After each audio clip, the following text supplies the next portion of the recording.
Now, folks, Trump's strong growth at low inflation should put the fake news to rest, okay? That's the subject of the riff. With numbers, President Donald Trump has no excuses to make for low inflation or affordability or anything concerning the economy.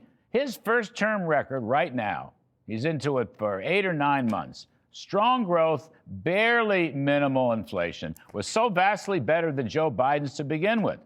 And now, because of a couple of individual food prices, Democrats and the lefty media somehow trying to label Trump as an inflationist.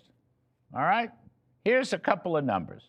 Mr. Trump has been in office for 8 months, okay? 8 months of CPI reports. So get this. Grocery prices have risen at a 2.1% annual rate. That's all. 2.1%. Now, yeah, some prices, beef, eggs, some of it jump up temporarily, but then they come down with policy adjustments. And meanwhile, while some prices go up, a whole bunch of other grocery prices will come down on their own. It's the nature of the indexes. If you pay more for one thing, you're going to pay less for another.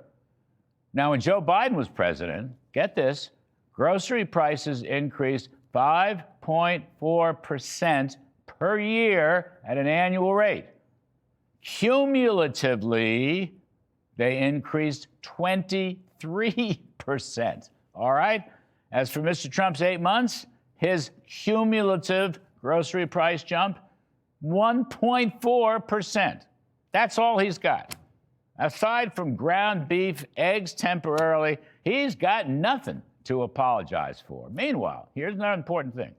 Already, typical family wages for working folks have increased over 4%. That is twice the rate of grocery prices that I just mentioned under Mr. Trump, and even significantly ahead of the overall inflation rate of 2.5%.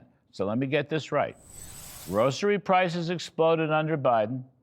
Total grocery prices have barely budged under Mr. Trump, despite a couple outliers like beef and or eggs.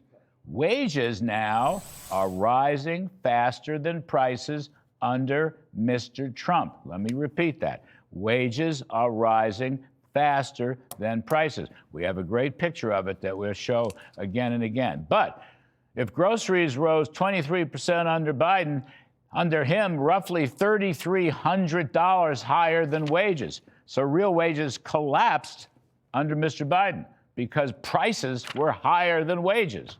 Now, Mr. Trump in just a few months has turned this around by about a third. Wages are rising faster than prices, about $1,200 or $1,300, according to Kevin Hassett of the NEC. Anyway, here's the point. Mr. Trump's program of tax cuts and deregulation and drill, baby, drill, and reciprocal free trade is, in fact, already working. Supply-side growth with low inflation is the key to affordability. It's the key to prosperity. And frankly, it's key to 100 other good things, maybe 1,000. His first quarter, which ended in June, GDP was up 3.8% at an annual rate. The Atlanta Fed is now predicting Mr. Trump's second quarter, ending in September, will increase by 4.1% at an annual rate. Those are big numbers. That's why Democrats shut the government down, if you ask me, for the longest time in history, because they were intent on sabotaging Mr. Trump's successes. And by the way, the public didn't like it one bit, not one bit. As it turns out, the approval for the GOP position was better than the Democratic position by over 10 percentage points, and that is the risk.